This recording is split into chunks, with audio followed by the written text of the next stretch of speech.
What you think, you become. What you feel, you attract. What you imagine, you create.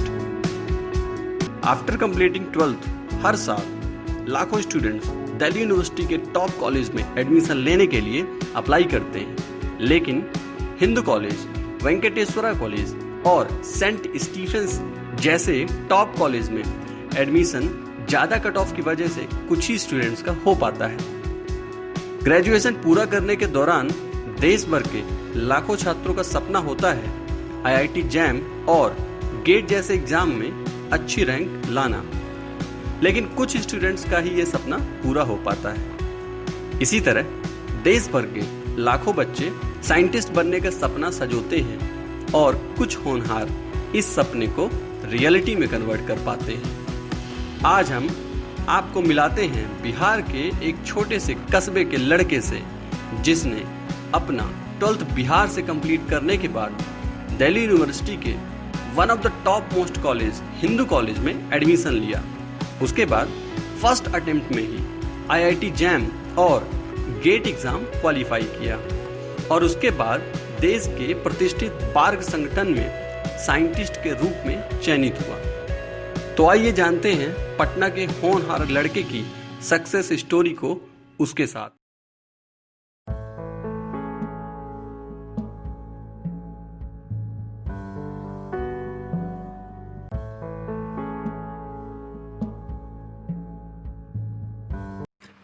शिशु और मैं college में batchmates थे। शिशु को मैं हमेशा से उसके विजन के लिए एडमायर करता था। वो अपनी एज से 5 साल आगे का सोचता था और यही क्वालिटी मुझे उसमें अच्छी लगती थी और मैं उससे सीखना भी चाहता था। इसके साथ साथ वो बहुत ही हार्ड वर्किंग था। मेरे को याद है कॉलेज टाइम में जब हम लोग एग्ज़ाम के लिए पढ़ाई करते थे तो कॉलेज में शिशु किचन के स्लैब में बैठ के पढ़ता था। तो शिशु को एनवायरनमेंट से कोई मतलब नहीं है। अगर उसने एक गोल बना लिया है कि मेरे को ये अचीव करना है तो उसके लिए किसी भी हद तक जा सकता था। इसके साथ साथ मेरे को उसके अंदर एक और फीलिंग अच्छी लगती थी। उसके अंदर थी नेवर सेटल की फीलिंग। कोई भी चीज़ अगर उसने पा ली है तो वो उससे कंटेंट नहीं होता था। वो उसके बाद नेक्स्ट क्या है उसका टारगेट उसको सर्च करता था और उसको अचीव करता था। और इसके साथ साथ इन सब चीज़ क्वालिटी से मेरे को बस यही लगता है कि वो एक बहुत ही अच्छा साइंटिस्ट है और एक बहुत ही अच्छा ग्रेट लीडर भी है। Thank you. शिशु की विशेषता उसकी एकाग्रता थी। आसपास या घर परिवार में कुछ भी माहौल हो, वो अपना ध्यान पढ़ाई से बिल्कुल नहीं हटाता था। उसे खुद से पढ़ना और चीज़ों को समझना बहुत ही अच्छा लगता था और शायद यही वजह है कि वह कठिन से कठिन चीज़ों को आसान तरीके से किसी और को भी समझा सकता था। Altaf Mishra, faculty of organic chemistry from Patna. शिशु मेरा बहुत ही प्यारा स्टूडेंट है, वेरी कंसिस्टेंट स्टूडेंट।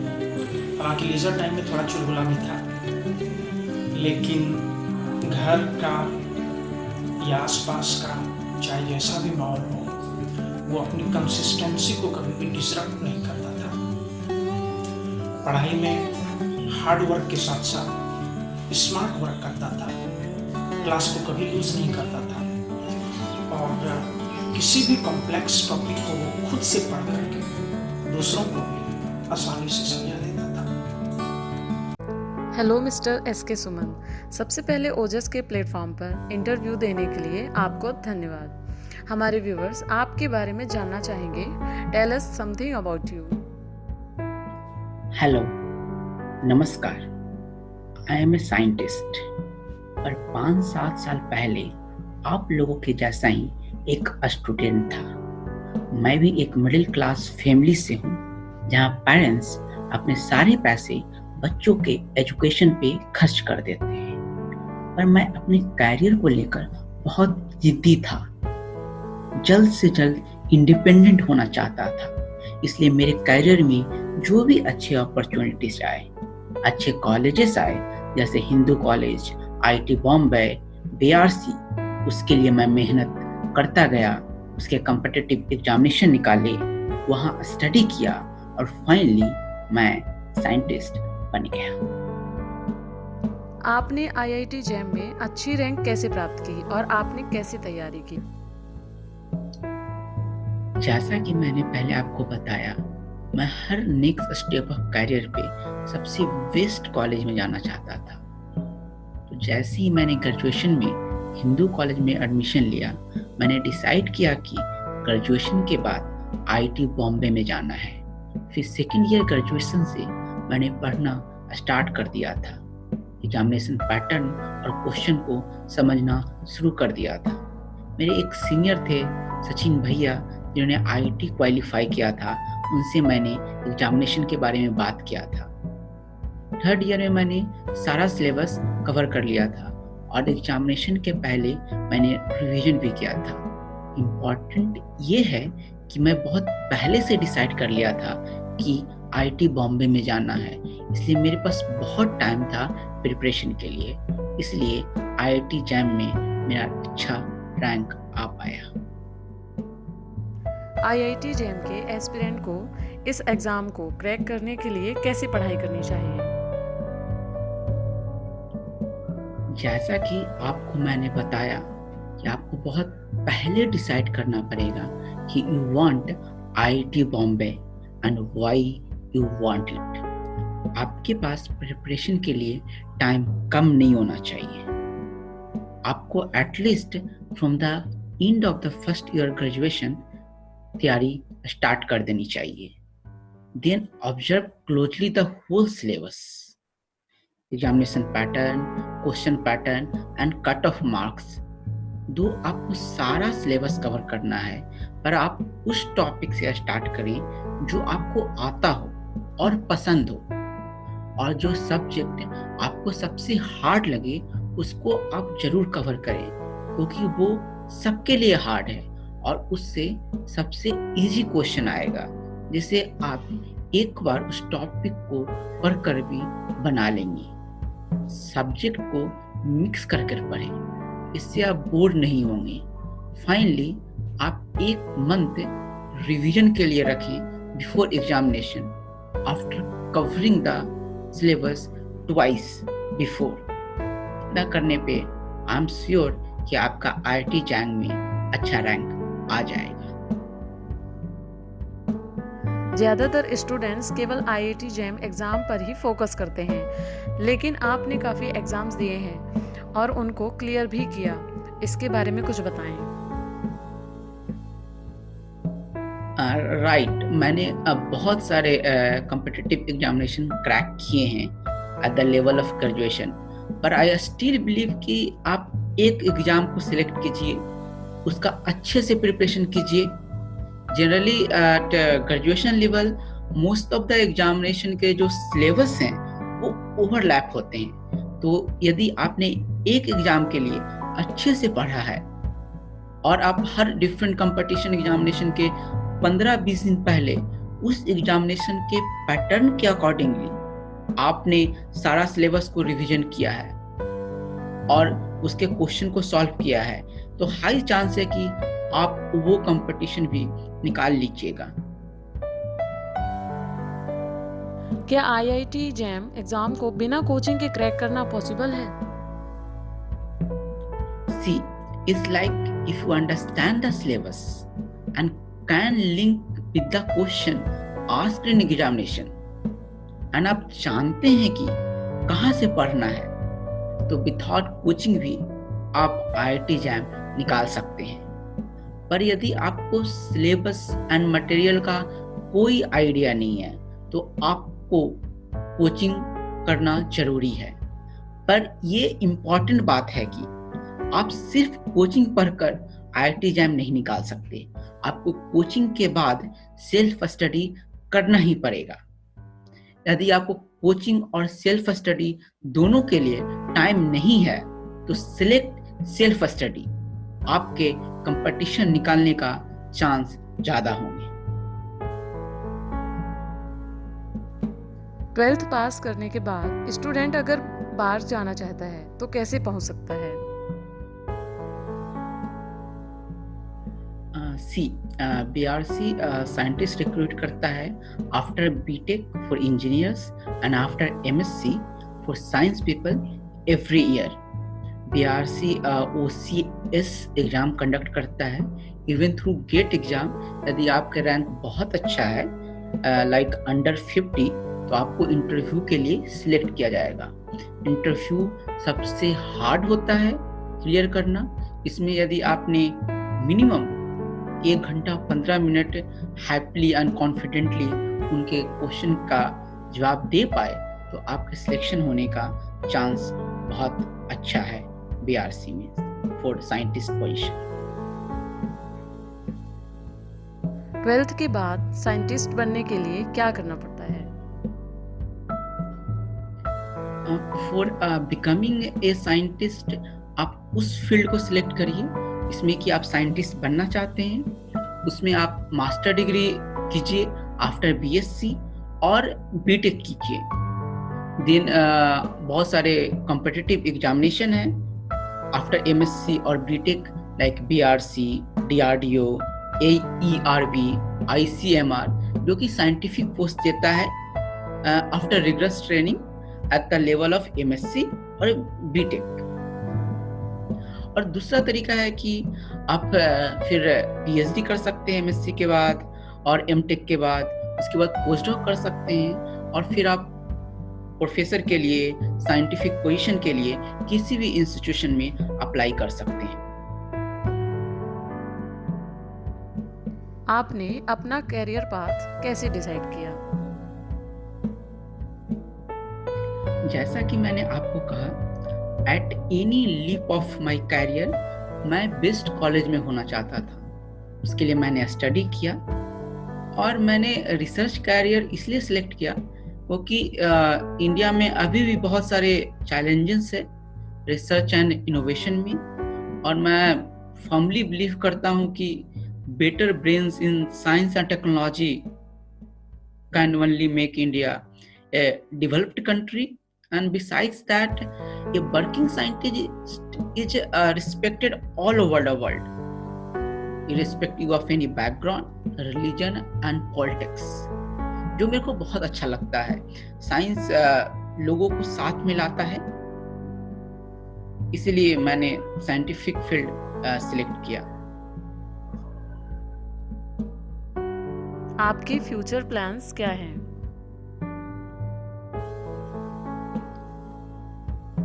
मेरा फ्यूचर प्लान है कि जो मेरा रिसर्च फील्ड है कैंसर ट्रीटमेंट एंड डायग्नोसिस उसके अपफ्रंट में एज कटिंग रिसर्च करना है और उसके लिए अपने साइंटिफिक सर्कल में रिकॉग्निशन पाना है। और यदि मेरा काम क्लिनिक्स और हॉस्पिटल में यदि ट्रांसलेट हुआ और उससे कुछ कैंसर पेशेंट का लाइफ इम्प्रूव होता है I would be more than happy for my future. आप भारत के बाहर क्यों नहीं जाना चाहते? Why not abroad? Actually मैंने इसके बारे में सोचा ही नहीं। I cannot imagine myself living outside India without my family. यहाँ के दोस्तों ने स्ट्रगल डाइवर्सिटी ने मुझको बहुत कुछ सिखाया है और मैं इंडिया के सबसे अच्छे कॉलेजेस में पढ़ा हूँ with little money, so now I can contribute to the health management और ये मेरे को बहुत अच्छा लगता है। so मैंने सोचा ही नहीं है going outside India। Competitive exam की प्रिपरेशन करना लंबी और थकाने वाली जर्नी भी हो सकती है, तो ऐसी कंडीशन में मोटिवेटेड बने रहने की क्या कोई ट्रिक है और तैयारी में डटे रहना कितना इम्पोर्टेंट है? For staying motivated, one trick is don't live a monotonous life. जब एग्जाम के बाद आपके पास फ्री टाइम मिले तो खूब एंजॉय कीजिए, तभी एग्जाम के पहले आपको पढ़ने का मन करेगा। Another thing is अपने लाइफ को इंडिपेंडेंट कीजिए, whatever happens, और आप जो भी कीजिएगा आप खुद के लिए कीजिएगा।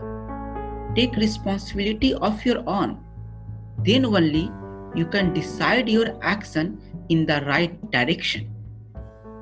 Another important point is, हम लोग सब इंसान में कुछ खराब आदतें होती है. यदि आप उसको छोड़ नहीं सकते तो इसको यूज कीजिए to inspire yourself. For example, सोचिए कि यदि आपको जॉब लग जाएगा तो आप दिन भर मोबाइल पर पबजी खेल सकते हैं, जो एक खराब आदत है. सो पबजी खेलने को इंस्पिरेशन बनाइए किसी जॉब को पाने के लिए. Another thing for staying motivated for competitive examination is, आप खुद को ऐसे जोन में ले जाइए कि आपके पास कोई ऑप्शन नहीं है उस competitive examination को क्रैक करने के अलावा. Either this examination or you have nothing to gain. So ये ऑप्शनलेस कंडीशन में इंसान सबसे अच्छा काम करता है और मोटिवेटेड रहता है. ये कुछ पॉइंट्स हैं जो कि आपको मदद करेंगे किसी भी कॉम्पिटिटिव एग्जामिनेशन में to remain alert and motivated through the whole period of preparation. Life बहुत फास्ट और कॉम्प्लेक्स हो गई है. आज के समय में आपकी टाइम मैनेजमेंट पर क्या राय है? Time management is really important, but मेरे लिए time management was never a rocket science because I follow a simple rule: sleep, eat, study and enjoy. पर ऐसा नहीं हो कि आप 2 घंटे के लिए खेल रहे हैं और आधे घंटे के लिए पढ़ रहे हैं, क्योंकि अल्टीमेटली आपको 2 बार सिलेबस कंप्लीट करना है और उसको रिवीजन भी करना है.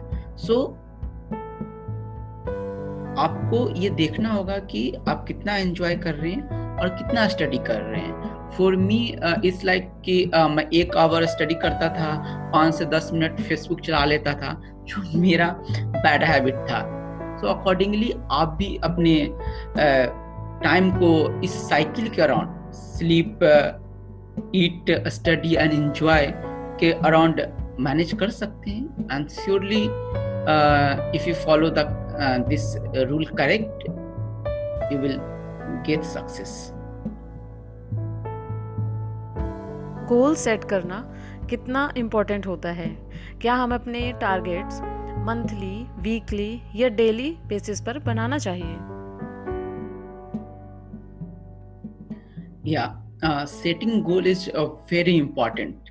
ये एक सेल्फ पैरामीटर है जो आपको बताएगा कि आपका टाइम मैनेजमेंट कैसा है, आपका number of hour for study sufficient है कि नहीं, यू आर कंसंट्रेटिंग इनफ और नॉट, और कुछ और चीज़ें जो आप इम्प्रूव कर सकते हैं ताकि आप इस एग्जामिनेशन को या किसी भी एग्जामिनेशन को क्वालिफाई कर सकें. End of all this, daily target is very important because it keeps you moving through out the day and it finally leads to the completion of your monthly target and finally full syllabus for any competitive examination. So monthly target, daily target is very important to move through the preparation for any competitive examination. आपके according hard work क्या है? कैसे कोई student smart तरीके से hard work करते हुए सफल हो सकता है? For me hard work is थोड़ा फिलोसफिकल है. इट्स लाइक यदि आप किसी एग्जामिनेशन के लिए बहुत हार्ड वर्क किए हैं टू क्वालिफाई इट, फिर भी आपका नहीं हुआ, then also you feel good और not desperate about this and you feel like कि मैंने तो 100% दिया था and you feel confident that कि नेक्स्ट टाइम निकाल लेंगे इस एग्जामिनेशन को. तो बिलीव मी, आपने सच में हार्ड वर्क किया था. This is from my experience and smart work I will tell you from a example. यदि आपने ग्रेजुएशन कॉमर्स में किया है, you should not think of qualifying examination of computer science because ये एक स्मार्ट वर्क नहीं होगा. स्मार्ट वर्क इज यदि आप वैसे एग्जामिनेशन को सिलेक्ट करें जिसमें कि हार्ड वर्क के लिए आपका फाउंडेशन नोइंगली और अननोइंगली बना हुआ है। Otherwise you have to start from the scratch which will take hell lot of time. तो स्मार्ट वर्क इज, आप वैसे एग्जामिनेशन को सिलेक्ट करिए इसके लिए आपका फाउंडेशन और बेसिक्स जिसको आपने 12 में पढ़ा है, 10 में पढ़ा है। एक अच्छे करियर और सक्सेस के लिए प्लानिंग का इम्पोर्टेंस कितना है? In this chaotic world, planning for life, success and good career is very important. पर ये प्लानिंग इस बात पे डिपेंड करती है कि आपको अपनी पूरी जिंदगी से क्या चाहते हैं, आप अपने जॉब से क्या चाहते हैं, फ्यूचर में आपके क्या प्लान हैं। और ये प्लानिंग बहुत सोच समझकर ओवर ए पीरियड करनी चाहिए। जनरली 22 से 25 का जो एज है वो बहुत कंफ्यूजिंग होता है, आपको सब कुछ लुभाता है, सब कुछ अच्छा लगता है, पर अल्टीमेटली आपको एक प्लान डिसाइड करना होगा, क्योंकि आप एक बार उस प्लान के साथ आगे बढ़ गए तो पीछे मुड़कर वापस आना बहुत ही मुश्किल होता है। सो आपको प्लानिंग बहुत ही सोच समझकर अपने लाइफ का, अपने कैरियर का और अपने सक्सेस का करना चाहिए। पढ़ाई के अलावा और कौन सी एक्टिविटीज आप एंजॉय करते हैं? In other activities, I enjoy activities which adds to my social life. दोस्तों से बात करना keeps my life moving, and I also enjoy writing poem, short stories, playing chess, badminton, and helping other people in need. आप खुद को motivated कैसे रखते हैं? For keeping myself motivated, it's like after so much thought and discussion, मैंने decide कर लिया है कि लाइफ में मेरे को आगे क्या करना है, एंड मेरे पास छोटे छोटे टारगेट हैं to fulfil larger target and to achieve what I want from my life. मैं इन टारगेट के टुवर्ड्स मूव करते रहता हूँ। That's I keep myself motivated in my life. अपनी सक्सेस का क्रेडिट आप किन्हें देना चाहेंगे? I owe my success to my independent life, which comes from my family background and my parents' support. मेरे दोस्त और teachers who inspired me and believes in me to do the magic in my career, ये success मैं उनको भी वो करता हूँ।